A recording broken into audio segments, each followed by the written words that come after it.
Since its debut in 2013, Persona 5 has made its mark as being one of, if not the largest Persona game in the franchise in terms of popularity, and of course that means there's a lot more to come. A few weeks ago, all we got was a teaser trailer of the new Persona 5R game, and it just left fans wondering what the hell is this game gonna be because it showed practically nothing. The general consensus and most logical possibility is that it's most likely gonna be the golden version of this title, and since I like to get creative with speculative names, I'm just going to refer to this as P5 Ruby, or Persona 5 Ruby. The reason I call it that is because just like golden fitting the theme of Persona 4 being yellow, I would also like to say that this is definitely a more fitting name of it being red, since Persona 5 is obviously red, and thieves steal rubies. So let's say this game is the remake with added content of the original Persona 5. That means we would most likely see things such as items, story, even characters, and in particular, that's a pretty large rumor that there's most likely going to be a female path for the game, which we haven't seen since Persona 3 Portable. About 2 weeks ago, a Twitter user under the name of Dr. Hypercake released some information regarding the files of the Super Smash Bros. First DLC pack.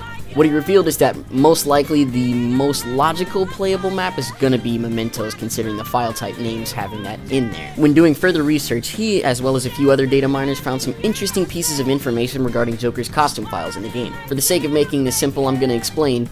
Joker's file names are most likely Jack, considering that that was his codename in the Smash DLC files. But among that, they usually have the numbers followed after the name to tell you which slot that's going to be in for the costume. Now, in the 6th costume slot, they found a file name called Jane, and the model type that it's usually used for is for rigging ponytails to characters. And when hearing this, if you're as thrown off as I am, then you'd realize, wait a minute, Joker doesn't have a ponytail in the game. Why would there be a ponytail rig for his model? And that's when I got to thinking. There could potentially be a female character in Persona 5R that we don't know about that could also be making its way to Smash. Now, if this is true, that would mean a lot of things, and that would also make a lot of sense with how the last Direct was handled for Nintendo. There's a lot of evidence pointing to this possibly being true as well, such as the fact that Corrin and Robin, also in their even character slot files, they have the female alternative to their characters. And it would only make sense if Joker were to do the same thing. And for there to be a female Joker in the game, it's not entirely out of the question considering the director Hashino once said in an interview, honestly, to put that female character option into the game, we'd have to cut things to compensate for the workload.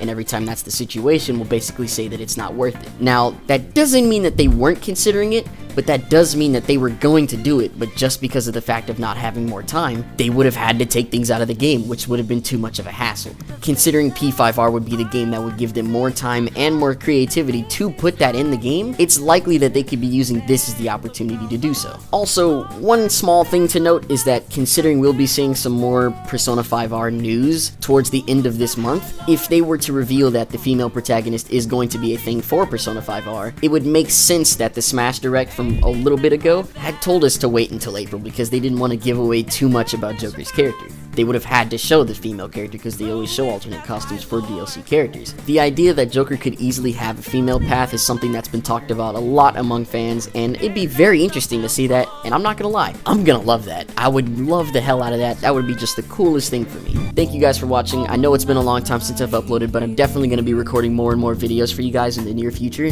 so you're gonna see a lot more of me and a lot more shit, especially regarding Smash, because I'm just gonna be on it all the time. So if you guys want to stick with me and see more of those videos, make sure you guys smack that like button, hit subscribe, and with that, I'm going to be taking my leave and probably getting food because I'm hungry as shit. See ya!